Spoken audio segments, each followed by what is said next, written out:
Paltrocast now with Darren Paltrowitz. Get ready to listen to your favorite artists. The Paltrocast is starting real soon. New interviews, no auto-tune. The Paltrocast now. It's the Paltrocast now. It's the Paltrocast now. Paltrocast. Thank you very much for downloading the 47th episode of the Paltrocast with Darren Paltrowitz. On this episode, I spoke with 3 different musicians who are very successful and have new music to speak of, and that's John Dolmayan from the band System of a Down, Rou from Enter Shikari, and Cherie Currie. First up is my interview with John from System of a Down. He's been in System for over 20 years as its drummer, yet 2020 brings his first ever solo album, and that's called These Gray Men.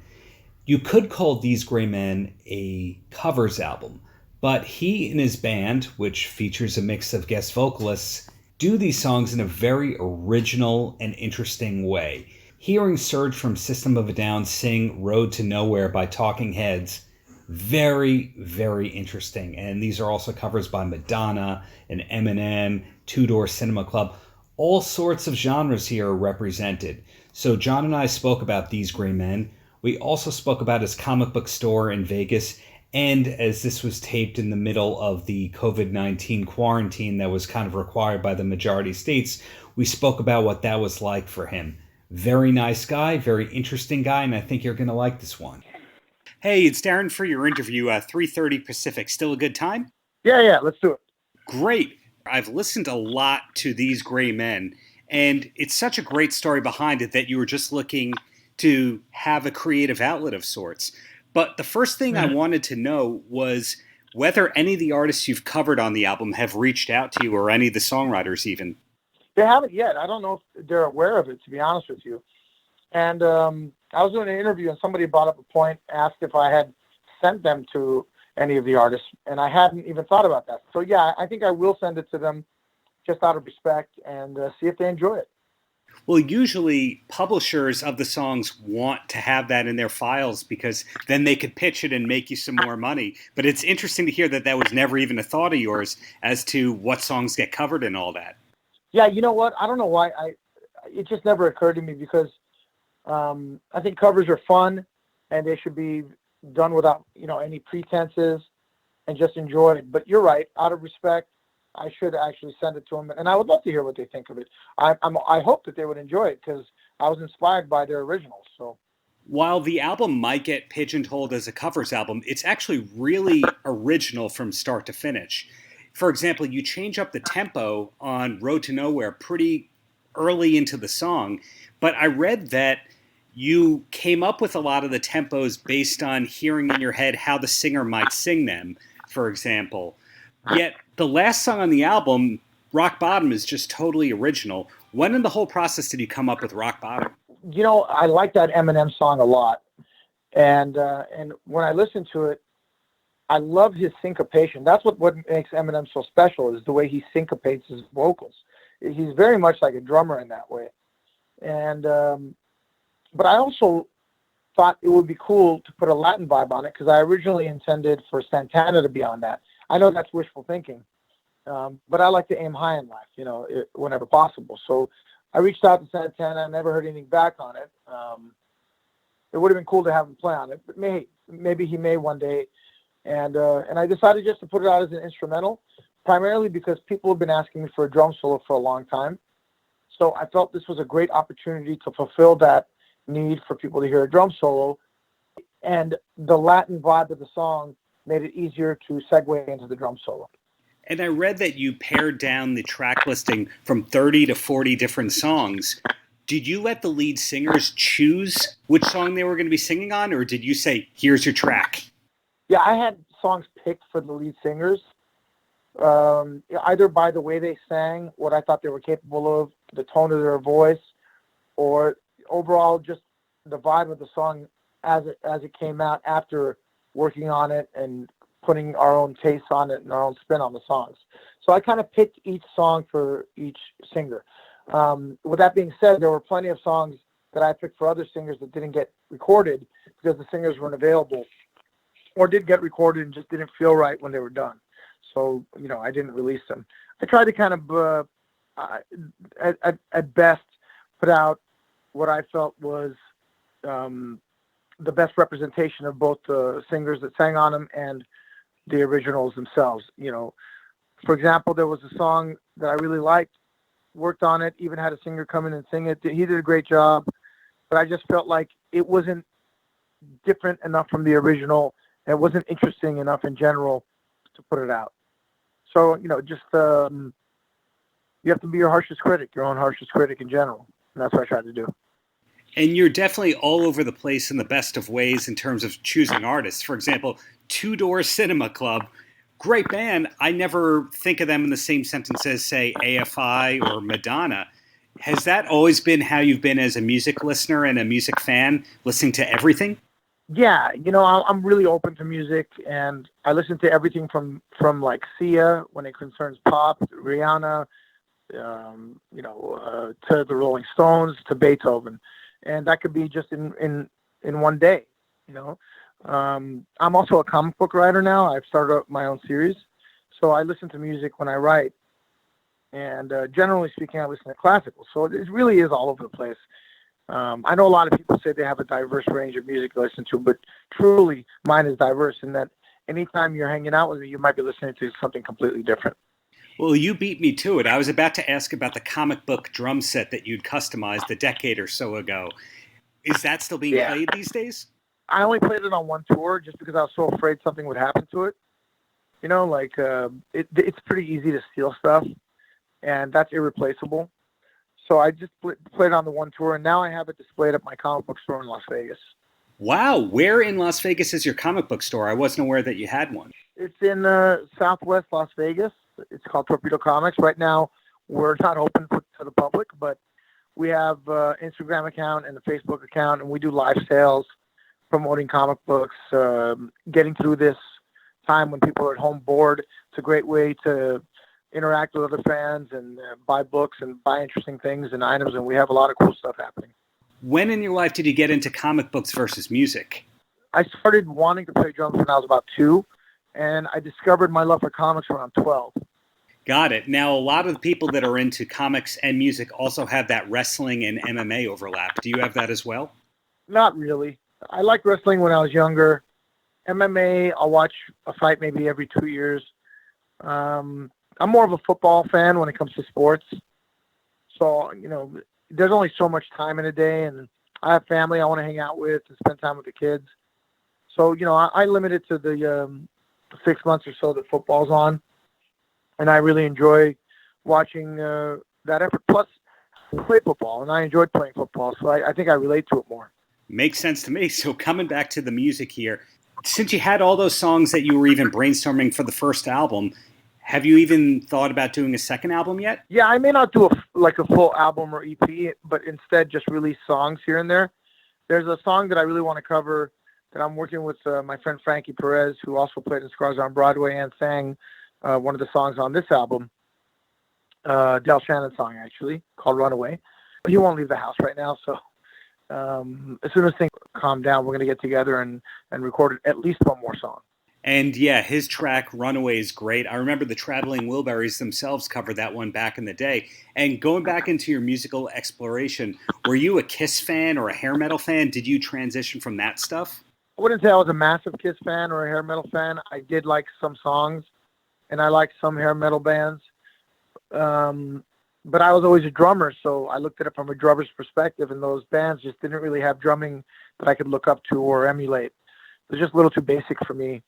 And too many drummers during those eras trying to replicate what Zeppelin did, which is impossible. Bonham had touch more than anything else, and he's the most imitated drummer of all time. But imitated, but nobody mastered it like he did, And it really was just the way he hit the drums.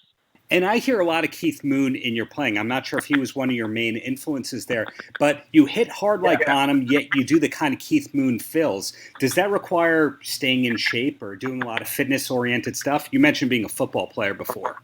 Well, a lot of it is muscle memory. When I was a football player, I only weighed 110 pounds, so it's not like I was running people over. But yeah, a lot of it is muscle memory. I stay in decent shape. I work out, trying to lose a couple pounds like everybody else is. Got the dad bods going. But in general, I'm in pretty good shape, and I got 30 years of playing drums, and after 2 weeks of playing, I'm pretty much back to form. And do you know any other musical projects that you're planning on doing besides this album? I did ask you about the new album and maybe working with Frankie, but could we ever see an all-star touring kind of band where you're at the center of it? You know what? I would certainly be open to that. I gotten offers to do a couple things that just weren't right, but if it was the right offer, I would certainly do it. It takes a lot to get me away from my kids and my wife and family. But for the right project, I would certainly consider. Of course, everyone in the world is going to ask you the status of System, which I'm not going to do. I'm just going to ask, will we see more from System of a Down in the future, whether it's touring or recording? Probably just touring. I don't see us recording. We're pretty stupid about that. We haven't released an album in 15 years. And I think the people in my band are getting more stubborn, not less stubborn. So it's pretty unlikely to happen. But you're the guy who was able to tour, even when System wasn't touring in a way. So I take it that you do like the road, even if you want to be home with family. I enjoy the part where I get to play live in front of people and share that experience with them and share, the love of music. So, that I do enjoy and will always enjoy, whether it's with System or another project. And the little I've spoken with you, it sounds like you're happy with the whole quarantine in the sense of getting to be home with family. Yeah, I don't like what's happening to the economy and obviously, concerned with people's health. I don't know how much of this is really necessary. I don't know how much of an impact this will really have. But, to err on the side of caution is probably a good idea. And you just hope that people can get out of this financially. That's really all I'm concerned with. Makes sense to me. So in closing, John, any last words for the kids? You know what? Pursue your dreams. Just be smart about it. And generally speaking, it's not necessarily the person with the most talent that makes it, but the person with the most drive. Way aside from all that, my wife got to see you guys at Birch Hill in New Jersey. I'm going to say 97, 98. So you guys definitely made it. Ozfest, yeah. Those were the Ozfest days. Hey, you know what? You just onward and upward. Do the best you can in life. And try not to limit yourself because if you don't have limits, you'll achieve great things. Even if it isn't exactly what you envisioned, you'll still achieve something great. Great. Well, the next time we're in Vegas, which is hopefully in the near future, we will be going to your store. So thank you very much for your time. And really, congratulations on this album. It's really, really something to be proud of. Glad you enjoyed it. Thanks, John. Take care. Paltrocast. Next up is my interview with Rou from the band Enter Shikari. That band has been doing things at a big level for over 15 years now. The new album from the band is called Nothing is True and Everything is Possible. Very intriguing album title. And you'll quickly learn from hearing Rou speak, this is a very smart and philosophical guy. He does a lot on the meditation and beyond music. We spoke about that. We spoke about what's coming up for the band and also what made him want to get started. Not a lot of people realize that most of the members of this band grew up together playing music. So we tapped into what it's like to be playing music for a living with guys that you grew up with playing music with after school. This one actually starts off in progress. I led off with the question about whether I had it correct that Rou produced the new Enter Shikari album himself. Yeah, I think it was important with this one. I've learned so much over the years and co-produced our albums, but I think because this album was so vast, so varied in its textures and emotions and stuff, and there's a lot of detail, so I think it just needed sort of the creative sort of control over the whole project, just to keep those kind of original insights, original ideas, from the demos, keeping that all the way through the process and make sure we don't lose anything of the original sort of stems of the songs. And when I think about your band, it's very impressive to me that it's been almost the original lineup since around 99, which puts your band around 20 years? Do I have that correct? 21 years together? Well, I mean, Enter Shikari started in 2003, so it wasn't quite that. But me, Chris, and Rob, so three of the four of us, have been in bands since we were like 11 or something. Yeah, so it was late 90s. Yeah. So what was the point where it went from being something that you did on the side to this is a career in a real cottage industry? Probably about 2006. So that was like we'd spent a few years touring up and down the UK, just playing whatever show we could get. And then, we met our manager in 2006 and we started getting, we were starting to get real kind of press then and getting actually noticed because we'd been sort of largely ignored up until then. I suppose we were quite sort of niche. Our sound certainly couldn't be put into, the normal genre stratifications and stuff. And just from then it all sort of exploded. But so I'd say around 2006. And of course, you've also kept busy with side projects and all that, which I do want to ask you about. But it's good to hear that it's been really a career for close to 15 years now. Did you plan when you started this band that it was going to be a career, or is that just something that happened accidentally? No, I mean, I usually describe it as a hobby that got out of hand. It was, very much something that we used to just, we all went to the same secondary school. We all had this like little after school job that we'd do when we were like 16, 17. And then after that, we'd about 5, 6 o'clock, we'd go back to Rob, our drummer's house, and practice. And we did that 4 times a week. And that was just, it was just fun. I loved creating music. We loved playing together, and it's something that we did. And then gradually, as we started writing our own material and experimenting and finding our sound, and then, we'd been playing live with each other for so many years since we were kids. So we had this real sort of communal energy on stage, and it all just kind of blossomed from there. And that same kind of thing can be said about U2, Red Hot Chili Peppers, Clutch, a handful of big bands where they were kids and they turned it into a real band. Is that something that you guys had hope from growing up? I probably dreamed about it, but more in a sort of subconscious way. I probably never felt sort of confident enough to dream about it. I'm very much a sort of realist, so I always thought no, what are the chances really? It's not going to happen. And then, I think because things happened so slowly, we were touring up and down the UK for like a few years, and it just felt like we were taking little pigeon steps. And I think that sort of taught us almost not to even worry about like making it, or, in inverted commas. It was just all about just having a good time and just kind of developing our musicianship, developing the sort of creativity that we have. So it was cool in a way because it made us focus on like the realness instead of getting het up about like trying to make it or whatever sort of the kind of modernity's definition of success is. Right. When I talk to metal and hard rock artists that are above 40, and I ask them, what was the band that got them into music and got them into this career path? They usually say Kiss or Motley Crue. When it's people who are under 40, I never get that answer. What was the band for you that really said, this is it? Was it Nine Inch Nails? Oh, God. It's so hard to pick one. I mean, as a kid, I grew up on Britpop, so it was like Oasis and Blur. I think so. Damon Albarn and Blur were probably my sort of big idols. But then I started getting into heavier music as well as I became sort of a mid-teenager. And then it was all sorts of stuff really. Everything from like hardcore punk bands to like post-punk. I suppose like New Order and Joy Division were a massive influence on us as well, and Prodigy. Kind of all sorts of stuff. I think a lot of American hardcore, so like Sick of It All, Gorilla Biscuits, Youth of Today, all that kind of scene was very big influence on us as well. Great influences across the board there. Do you mind though being called a metal band or being thought of as metal? Because I obviously know that your music spans different genres.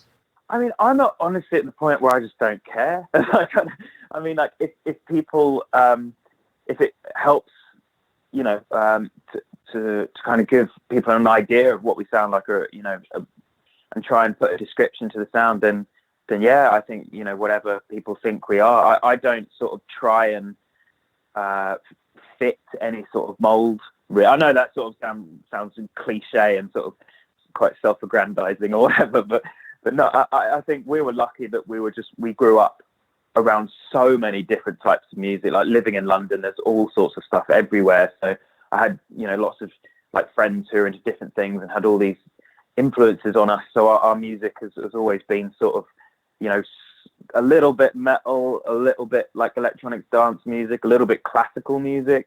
You know, it just verges all over the place, really. Another thing that people know about you is you've done online meditation kind of courses. When did meditation enter your life? Probably about 6 years ago now. I mean, I had, like, you know, as most of us do at some point in our life, we have 1 year that is just horrific, you know, it just everything goes wrong at once and you just go through so much hardship. I had that in 2015. So I think it was around then that I kind of, you know, I knew about meditation. I think I'd tried little bits of mindfulness here and there, but then I sort of really took it on as like a tool to really help my mental health and, you know, to keep me in check, keep me balanced, and keep me more sort of self-aware, I think, as well, and sort of feeling in control of my emotions and things. And yeah, now recently I've been doing kind of, you know, live streams of mindfulness practices that we can all join in on, you know, doing certain guided meditations for everyone. And that's been a lot of fun because it's, you know, sharing the insights that I've and the experiences that I've had over the last few years. And outside of your band, which is basically your full-time job, you've always kept active with side projects. And we just talked about the meditation that you've led online. Are you the kind of person that wakes up every day with a to-do list? Because you seem very productive as a whole. Yeah, I was actually speaking to a friend the other day about this, and he was saying how, you know, a few of his friends had been, the major complaint of lockdown has been boredom for a lot of people. But yeah, I can never really, if I find myself just like sitting watching TV all day or just like feeling bored, I'll just feel guilty and I'll be like, oh no, I have to get up and do something. I've either got to do some exercise or read a book or, like, you know, watch something informative or so it's quite annoying, to be honest. But yeah, I suppose I have quite a busy mind anyway, so I have to try and keep up with it. I totally relate, and it's great to see that the music is out as planned, on time, and all that. Do you know anything that's going to be happening in 2020, or are you just waiting to see how this all blows out? Yeah, I mean, it's so hard to call at the moment. I mean, we're supposed to be having a UK and European tour in October, November, December, but I mean, yeah, it's all you know, kind of just taking each month as it comes at the moment and seeing what happens. If we have to postpone, then we have to postpone. But hopefully at some point we're going to get to play live and yeah, feel these feelings and get this excitement that I'm so longing for already. This is the longest time in my life I've gone without being on a stage since starting the band. So yeah, I'm already itching to get back to it. Yeah, well, we in New York hope to see you in the near future, whatever it takes and all that. So being mindful of your time here, any last words for the kids? Yeah, I mean, just thank you everyone for their support. We're so thankful for our audience, our fan base, and I hope everyone's looking after each other and sort of cherishing the community that we're all feeling now. Even, you know, at this time of hardship, there are some silver linings that we all begin to look out for each other again. And yeah, so I hope everyone's staying safe and taking care of each other, and big up and big love. Paltrocast. Last, but definitely not least, is my interview with Sheree Curry. Sheree Curry, yes, the singer of the Runaways. She's made a solo album called Blvds Of Splendor. It was a long time in the making, and that's something that we spoke about. Blvds Of Splendor was produced by Matt Sorum, the drummer of Guns N' Roses, The Cult, Velvet Revolver, and even other projects. And working with Matt led her to have a lot of big stars on her album, like Slash and Duff from Guns N' Roses, Billy Corgan. You'll hear more about that. But Cherie also found success as an actress over the years, and also doing chainsaw art. We spoke about all that and what it's like acting on the show Matlock. Really a delight speaking with Cherie. Hey, Darren. Hey, Cherie, how's it going there today? Okay day despite this pandemic? Oh, yeah, it's great. Just doing a little bit of, my son has moved home. He lost his house in the Woosley fire, and he finally has come home, so we're moving him around and stuff, doing stuff that you need to do in the house. Exactly. And I bet Ken has you pretty busy with interviews as well. Yes. How's everything going with you? It is nonstop, but in the best of ways possible, given the circumstances. Positive disposition goes pretty far, to say the least, but it's great to have new music from you, I must say.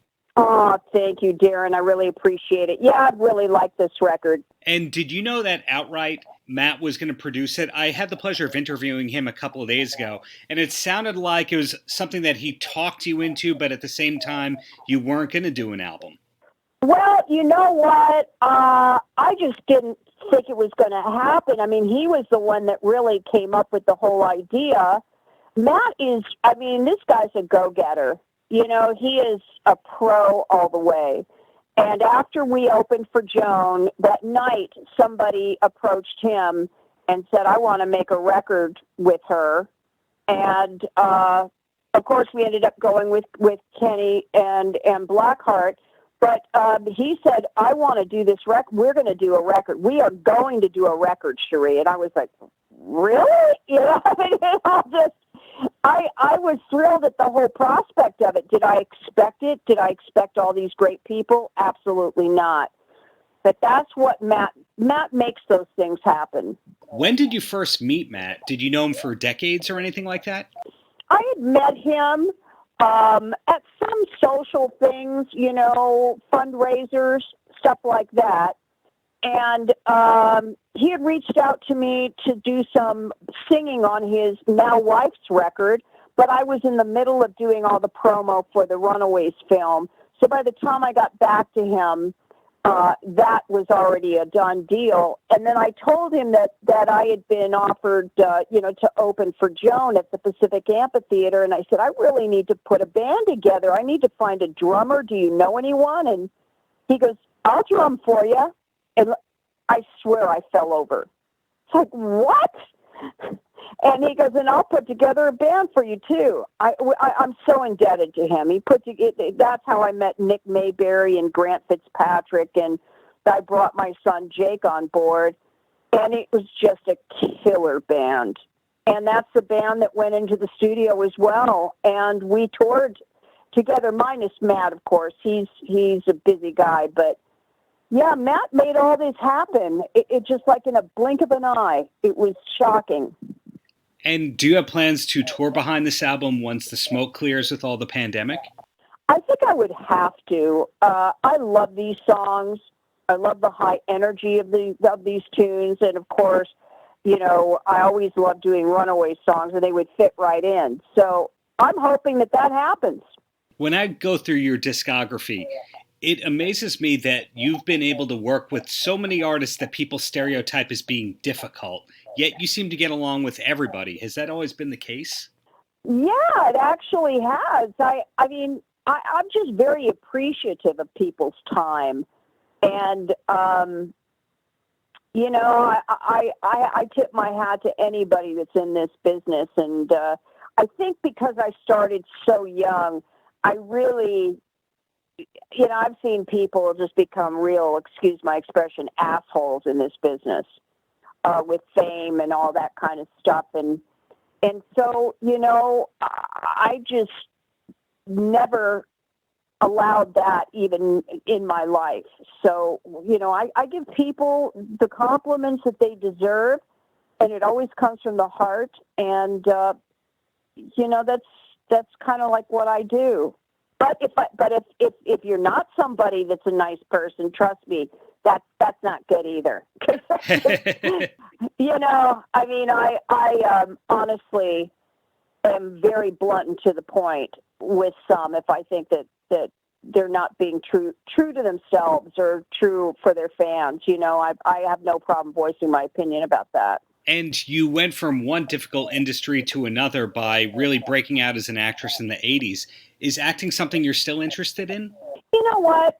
I do it so rarely, and when I do it, it's fun.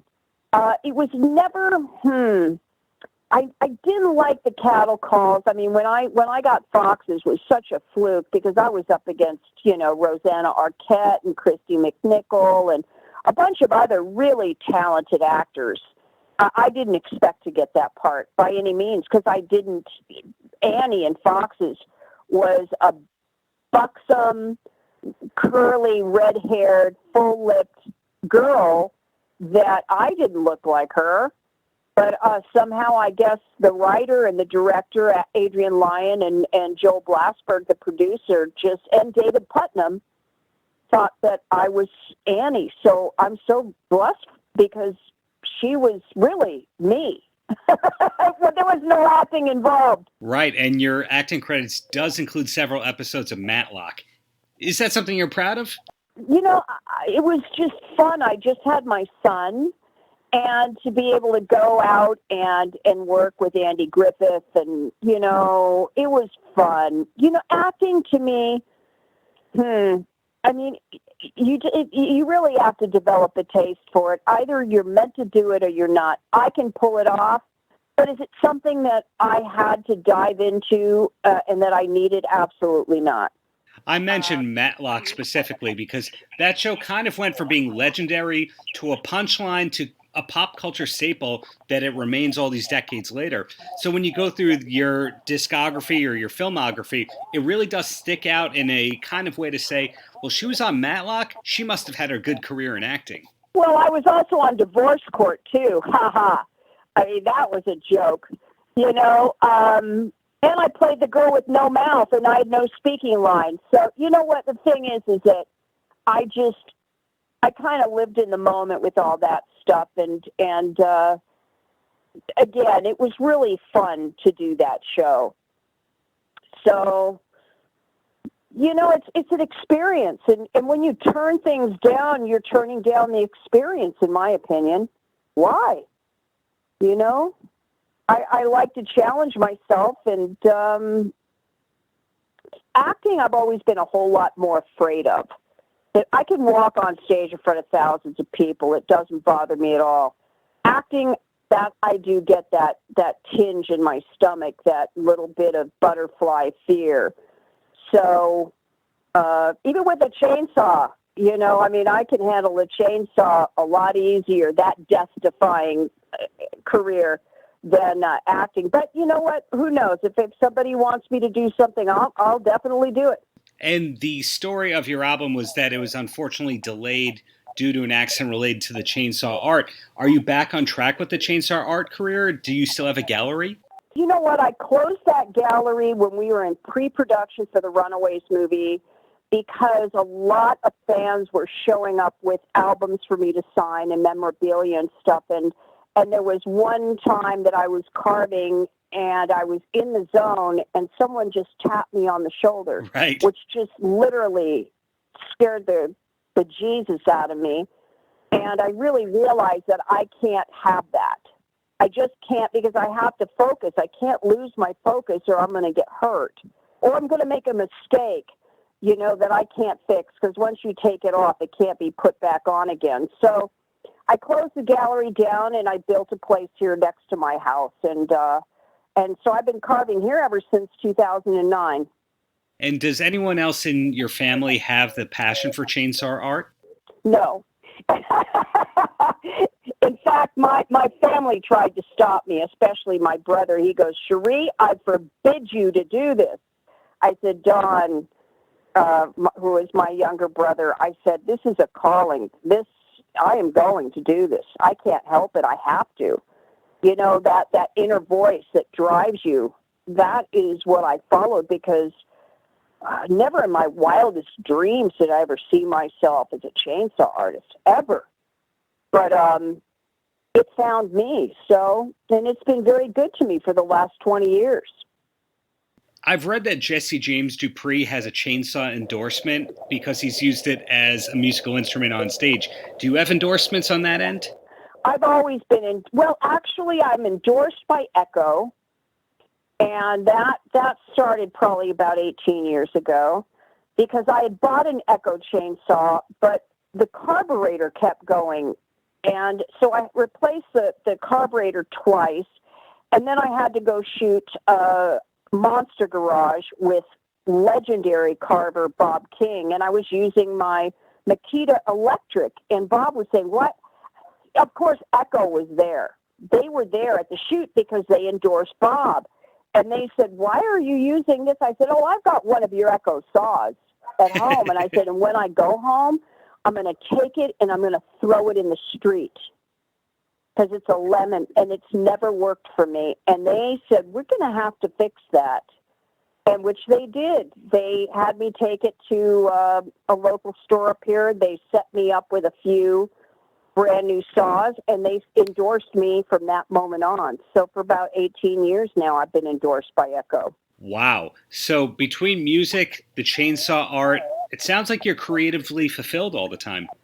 I do have a lot of different avenues, and I'm also getting ready to do the audio version of my book, which is going to be a trip for me, because that's, relive. I mean, I wrote it twice. I wrote it with Neil Schusterman in 1989, which was a young adult version. And Neil Schusterman is just a brilliant writer. He did the majority of it, basically through interviews. And there was one, The Green Limousine, that I basically wrote on my own. And then when I did the adult version of it for when the movie came out, it was hard. I mean, it wasn't hard, but of course you have to relive that stuff and tell the stories I couldn't tell in the young adult book. And now that I have to, every word has to be exactly like that book. And I have to, and I guess in a way, relive it in real time, which is something that is going to be a learning experience, especially the kidnapping and the rape and all that stuff that I had to go through. I don't know exactly how I'm going to handle that, except I'm going to have to relive it. So these are like little things that I have to do that are a first for me. I like firsts. Never a dull moment with you, it sounds like. No, actually, there isn't. No. Well, on that note, in closing, Sheree, any last words for the kids? Listen to that inner voice. Don't ever ask anybody their opinion, because their path is not your path. Trust your instincts, and only one person can walk your path, and it's you. So please don't think you can take these people with you. Believe in yourself, believe in that inner voice, and I guarantee you will succeed. Absolutely. Paltrocast. Thanks for checking out the Paltrocast with Darren Paltrowitz, produced by V13 Media. Theme song by Steve Schiltz. Audio mixing by Mark Piro. Until next time, have a great Shabbos. Paltrocast.